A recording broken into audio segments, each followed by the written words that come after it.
চাচাক ডাক দেন, হজরত লাগে দেন। বসুন।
শুরুর থেকে ঝামেলা, শুরুর থেকে ঝামেলা।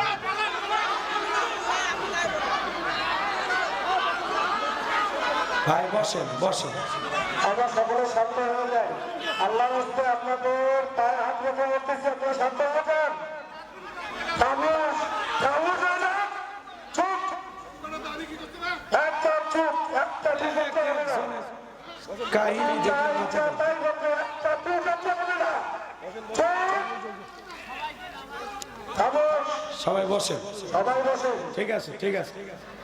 আপনার মঞ্চে ভালো মানুষ থাকলে বসে রাখেন, আর না হলে আস্তে আস্তে চলে যান। আমার একা অবস্থা।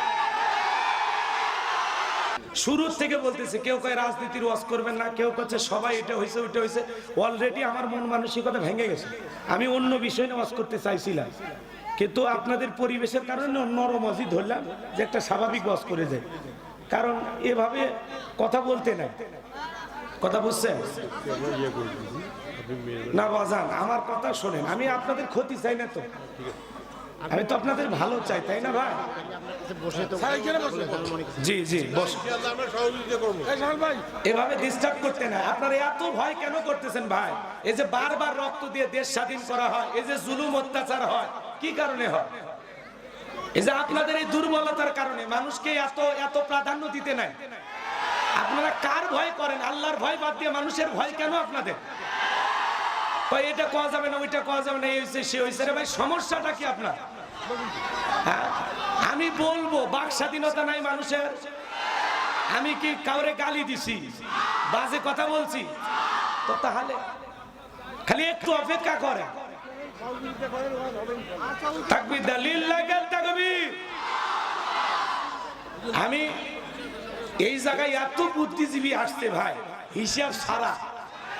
এই এলাকার ওয়াজ আর জীবনে না নেওয়াই ভালো, কারণ এই এলাকার মানুষের প্রচুর জ্ঞান। মিজে আমার দাওয়াত দিয়ে নিয়ে আসছেন টাকা পয়সা খরচ করে, কি দরকার? ওয়াজ শুনে বক্তার দাওয়াত দিবেন। আর আমি তো শুরুতেই বলে দিছি বাবা, কোনো ঝামেলা করা যাবে না। আমি প্রথমে একটু ধমক দিয়ে বললাম, তারপরে তো আপনারা সোজা হলেন। এদিক খেয়াল করেন, কিছু লোক আসে দেখতে মুসলমানের মতো, কিন্তু পুরোটাই মুনাফিক। এরা হক কথা সহ্য করতে পারে না। একটা ভালো কাজ কিভাবে নষ্ট করা যায় এই চেষ্টায় থাকে, কথা বলে ঠিক কিনা?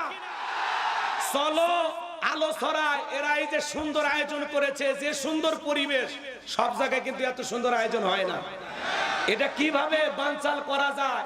কিছু লোক মুখোশধারী শয়তান, মানবরূপী শয়তান, ওরা মাহফিলে আসে মাহফিলটাকে বানচাল করার জন্য, কথা বলে ঠিক কিনা? এই জন্য আমরা বলতে চাই, শোনেন, সূরা নিসা 61 নম্বর আয়াতে আল্লাহ তাআলা বলেছেন, নবী আপনি যখন মানুষকে আমার নাজিল হওয়া কিতাবের দিকে ডাকবেন, আমার বিধানের দিকে ডাকবেন, তাকায় দেখবেন এক শ্রেণীর মানুষ পাশ কেটে সরিয়ে যাবে, আপনার কাছেও ভিড়বে না। আজকে সমাজে এই ধরনের কিছু মানুষ আছে। আমরা কথা বলবো স্বাধীনভাবে, আগেই তো ভয় করিনি, এখন তো ভয় করার টাইম নাই। কি কঠিন পরিবেশের সময় আমরা মাহফিল করে লাইট বন্ধ করে পেলে গেছি, কথা বলেন ঠিক কিনা? আমরা যেদিন থেকে কোরআনের ময়দানে কথা বলা শুরু করেছি, সেদিন থেকে জীবনটা আল্লাহর জন্য বিলিয়ে দিয়েছি, কথা বলে ঠিক কিনা? বিদায় আমাদেরকে চোখ রাঙানি দেখাবেন না। আমরা মুসলিম জাতির পিতা ইব্রাহিমের সন্তান, যে ইব্রাহিম আল্লাহর খুশির জন্য নমরুদের আগুনে পড়তেও রাজি, কথা বলে ঠিক কিনা? আমরা কোন বাতিলের রক্তচক্ষুকে ভয় পাই না, আমরা ইসমাইলের ভাই, যে ইসমাইল আল্লাহর খুশির জন্য ছুরি নিচে জবাই হইতেও রাজি, কথা বলে ঠিক কিনা? পাগলকে বলবেন না নৌকা নারাস না, তাহলে কিন্তু অবস্থা খারাপ। আমি ঠান্ডা মাথায় ওয়াজ করতেছিলাম, মাথাটা গরম করে দিবেন, তাহলে একেবারে উল্টা পাল্টা করলে তুফান তুলে থুয়ে চলে যাবে, পরে কিন্তু এই তুফান থামানোর কেউ থাকবি না। আমি ঠান্ডা মাথায় ওয়াজ করতেছি। কুল্লু নাফসিন বিমা কাসাবাত রহিনা, প্রত্যেকটা ব্যক্তি তার নিষ্কৃত কর্মের কাছে আবদ্ধ।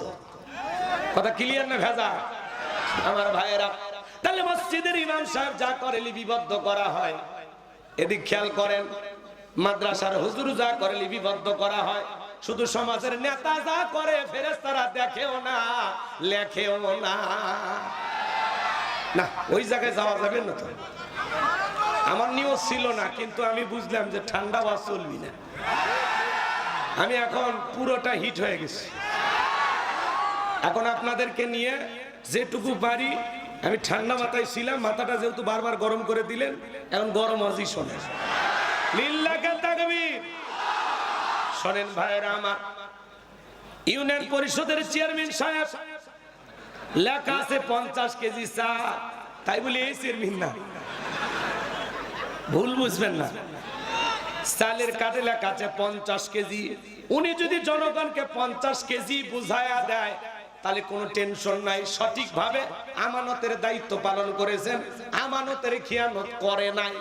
কিন্তু চাল লেখা আছে 50 কেজি পাবে জনগণ, যদি 30 কেজি দেয় আর 20 কেজি এদিক সেদিক করে, আর যদি জনগণ বলে নেতা লেখা আছে 50 কেজি দিলেন 30 কেজি, ব্যাপারটা কি? তখন দেখে বলবে, দল চালাইতে গেলে সাঙ্গুপাঙ্গ থাকে, কিছু চেলা চামুন্ডে থাকে আমার আশেপাশে ঘরে, ওদের মোটর সাইকেলে তেল টেল কিনা লাগে, অতএব যা দিছি নিয়ে যাও, বেশি কথা হলে ওটাও রেখে দেবে। কথা কোন রাখে? আর কিছু বলার আছে? ধরেন বরাদ্দ আসছে 2000 বস্তা, 1000 বস্তা আগেই যদি বিক্রি করে, কিছু করার আছে ভাই? এই কথাগুলো বলতেছি ওনাদের উদ্দেশ্যে তা না। চেয়ারম্যান হওয়ার পরে উনি যদি এই সমাজে সৎ কাজ চালু করতে পারে, ওনার কারণে এলাকায় যদি গান বাজনা বন্ধ হয়, এলাকায় যদি মদ জুয়া বন্ধ হয়, এলাকায় যদি অশান্তি বন্ধ হয়ে যায়, বিশৃঙ্খলা, খুন, টেন্ডারবাজি, চাঁদাবাজি এলাকায় যদি বন্ধ হয়ে যায়, ওনার কারণে এর উত্তম যাজা, এর উত্তম পুরস্কার চেয়ারম্যান সাহেবকে আল্লাহ কিয়ামতের ময়দানে দেবেন। কথা বলে ঠিক না? কিন্তু উনি নির্বাচিত হওয়ার পরে যদি এলাকায় নেশা বেড়ে যায়, অন্যায় অপরাধ বেড়ে যায়, জুলুম অত্যাচার বেড়ে যায়, নেশায় যুবকেরা আসক্ত হয়ে যায়, এই ব্যাপারে আল্লাহর কাছে ওনাকে হিসাব দিতে হবে। এমনও নেতা আছে নিজেই মাদকের ব্যবসা করে। কথা বলে ঠিক না? নেতা ব্রিজে ঢুকানোর কথা, রড ঢুকে দিছে, বাস ব্রিজ উদ্বোধন করার আগে রুকুত চলে গেছে। কি বলেন, রডের টাকা যে মেরে খাসে ফেরেশতারে লিখবে না? রাস্তার বরাদ্দ হয়েছে 10 কোটি, 2 কোটি টাকা খরচ করে রাস্তা বানাইছে, আর 8 কোটি উপর থেকে নিচ পর্যন্ত ভাগাভাগি করে অ্যাকাউন্টে জমাইছে, ওই টাকাতে বিদেশে বাড়িও কিনছে। এটা কিন্তু এই দেশের ঘটনা না, এটা পৃথিবীতে ওই দেশে এখনো হয়নি। রাগ করতেছেন আপনারা? রাস্তা খালি কোনো মতে কালো পিচ পেরে থুয়ে যায়, ছাগল পেশাব করলেও পিচ ভেসে যায়। এই যে দুর্নীতি করে লুটপাট করে যারা 11 লক্ষ কোটি টাকা বিদেশে পাচার করেছে, প্রত্যেকটা টাকার হিসাব একদিন আল্লাহর কাছে দিতে হবে। 93 বিলিয়ন ডলার ঋণের বোঝা বাংলাদেশের মানুষের ঘাড়ের উপরে চাপিয়ে ধরা পালিয়ে গেছে। বড় বড় কথা বলতো এমপি মন্ত্রীরা, আজকে তাদের গ্যারেজে 5-10 কোটি টাকা দামের গাড়িগুলো পড়ে আছে, এমপি মন্ত্রী নাই। কথা বলেন না কেন? আছে না? হাজার হাজার বিঘা জমি জোর করে গরিব মানুষের কাছ থেকে দখল করে নিয়েছিল, সে হাজার হাজার বিঘা জমি পড়ে আছে, নেতা নাই। কথা বলেন, কথা বলেন। মন্ত্রীরা সব কোথায় গেল, এমপিরা সব কোথায় গেল, কোথায় কাদের কাকা? ওদের সারা দেশটা এখন লাগে ফাঁকা ফাঁকা। আইন মন্ত্রী আটকে গেল আইনেরই ফাঁকে, দাড়ি সারা দরবেশটারে ভণ্ড ভণ্ড লাগে। শুনেছি ভাই কত নেতা নেত্রী খাইতেছে ভাই ডান্ডা, বিচারপতি কালা মানিকের ফাটিয়েছে নাকি আন্ডা। এটা আমার খবর না, মিডিয়ার খবর। এই বিচারপতি শামসুদ্দিন মানিক আল্লামা সাইদি হুজুরকে মৃত্যুদণ্ডের রায় দিয়েছিল। আমরা বলতে চাই এই বিচারক নামের কুখ্যাত কালামানিককেও ওই একই ট্রাইব্যুনালে মৃত্যুদণ্ডের রায় দিতে হবে। এই বিচারপতি শামসুদ্দিন মানিক সাংবাদিক এক বোনকে অপমান করে রাজাকারের বাচ্চা বলেছিল, ছাত্র আন্দোলনের সমস্ত ছাত্রদেরকে রাজাকারের বাচ্চা বলে গালি দিয়েছিল, কথা বলে ডেকে না। এই বিচারপতি শামসুদ্দিন মানিক 116 জন আলেমের তালিকা করে দুদকের কাছে জমা দিয়েছিল। আমার রোল নাম্বার ছিল 23। কত নাম্বার? যারা আলেমদের তালিকা করেছিল বিনা তালিকায় কলার পাতায় শুয়ে আছে। পুলিশ যা বলছে যে ভাই কলার পাতায় শুয়ে আছেন, ছাগল কোনটা খাইতেছে কোনটা খায়, বাঁচতে চাইলে জেলখানায় চলেন। আমাদের বাংলাদেশের প্রধান বিচারপতি তিনি সহ বেশ কয়েকজন বিচারক বলেছেন যে এই বিচারক মানিকের যে কলার পাতায় শুয়ে থাকা ছবি, এটা প্রত্যেকটা আদালতে, প্রত্যেকটা কোর্টের বারান্দায় যে বিচারকেরা বিচার করে তাদের পিছনে ছবিটা ঝুলিয়ে রাখা উচিত। এই ছবি দেখে যেন তারা বোঝে ন্যায় বিচার করলে বেঁচে যাবে, আর অন্যায় অপরাধ করলে কলার পাতায় হয়ে থাকবে। কথা বলে ঠিক কি না? বিচারকের নামে যারা এই দুনিয়ার জমিনে নিরীহ মানুষের বিরুদ্ধে উল্টাপাল্টা রায় দেয়, বিচারকের নামে যারা এদেশের সাধারণ মানুষকে বছরের পর বছর মিথ্যা মামলার আসামি বানায়া মিথ্যা রায় দিয়া একটা নিরপরাধ মানুষকে ফাঁসিয়ে দেয়, মনে রাখবেন বিচারকেরা যারা উল্টাপাল্টা বিচার করবে দুনিয়ার আদালতেই দেখেন কাঠগড়ায় দাঁড়াইতে লাগতেছে, আল্লাহর আদালতে ওদের কি বিচার হবে সময় বলে দেবে। কথা বলেন ঠিক কি না? আল্লাহ যেন সমস্ত বিচারক যারা এই দেশে আছে ন্যায় বিচার কায়েম করার তৌফিক দান করেন। চিল্লা বলেন আমিন। পলকের ঝলক গেল, পলকের ঝলক গেল, থামিয়ে নেটের চাকা, কল লাগে ফাঁকা ফাঁকা। কোথায় গেল সংসদেতে মমতাজের গান, কোথায় গেল হযরত বলা স্বামী ওসমান। 70 রাকাত তাহাজ্জুদ পড়তো, বিরাট বলা আল্লাহর ওলি দাবি করেছিল, 41 সাল পর্যন্ত টিকে থাকার স্বপ্ন দেখেছিল, কিন্তু 2024 সালের 5 আগস্টে ভাগ্যে কি আছে আল্লাহর ওলিরা জানতো না। মাইক পেলে বলতো খেলা হবে, খেলা হবে। আজকে পুরো বাংলাদেশের মাঠ করে আছে, কিন্তু ওরা নাই। আর একজন কথাই বলতে পারতো না, শক্তি তেমন একটা গায়ে ছিল না, তারপরেও ভেলটামি করিয়া ঠাট্টা বিদ্রুপ করে বলতো খেলা হবে। আছে উনি আছে, সব পালাইছে। একে প্রধানমন্ত্রীর থেকে শুরু করে এমপি মন্ত্রী, আমলা কামলা, নায়ক গায়ক, পেওন, এমনকি ইউনিয়ন পর্যায়ের নেতা কর্মী পর্যন্ত পালিয়ে গেছে। পৃথিবীর ইতিহাসে এমন পতন আর কারো ঘটেনি। কথা বলে ঠিক কিনা? বিশ্বাস করেন, আমি বলতে চাই না, বলতে হলো। রাগ করেছে? তাহলে নেতা যা করতেছে ফেরেশতারা লিখতেছে, জনগণের হক বুঝাইয়া দিলে তার পুরস্কারও পাবে। আর জনগণের সাথে 2 নাম্বারই করিয়া নেতা যদি পেট নীতি রাজনীতি করে, নির্বাচনের আগে সাইকেল কেনার টাকা নেই, মোটরসাইকেল কেনার টাকা নেই, আর নির্বাচিত হইয়া গাড়ি বাড়ি, বাপ রে বাপ, খালি রংপুরে বাড়ি না ঢাকায় পর্যন্ত বাড়ি কিনছে। এমন নেতা আছে বিদেশে বাড়ি, কানাডা আমেরিকায়, টাকা কি জিব্রাইল দিয়ে গেছে। চেয়ারম্যান ভাই একচুল মন খারাপ করবেন না, এটা ওই সমস্ত দুর্নীতিবাজদের গায়ে লাগবে, সৎ মানুষদের গায়ে লাগবে না। কথা বলে ডেকে না। আমি শুনেছি চেয়ারম্যান ভাই নিখুঁত একজন মানুষ, উনি অসুস্থ, 2টা কিডনির সমস্যা, তাই না? আমাকে একজন বলল হুজুর একজন অমায়িক মানুষ। আল্লাহু আকবার। আমরা সৎ মানুষ চাই, যেই দলেরই হোক সৎ মানুষ আমাদের নেতা হবে। ওই যাত্রার পিছনে স্লোগান দেন না, বল্টু ভাইয়ের চরিত্র ফুলের মতো পবিত্র, নামাজ পড়ে 1 ওয়াক্ত, গাঁজা খাই 5 ওয়াক্ত, ঘুমচুরিতে পাকা পক্ত, শয়তানের 1 নাম্বার ভক্ত, হুজুরের জন্য খুবই শক্ত, চুষে খাই গরিবের রক্ত।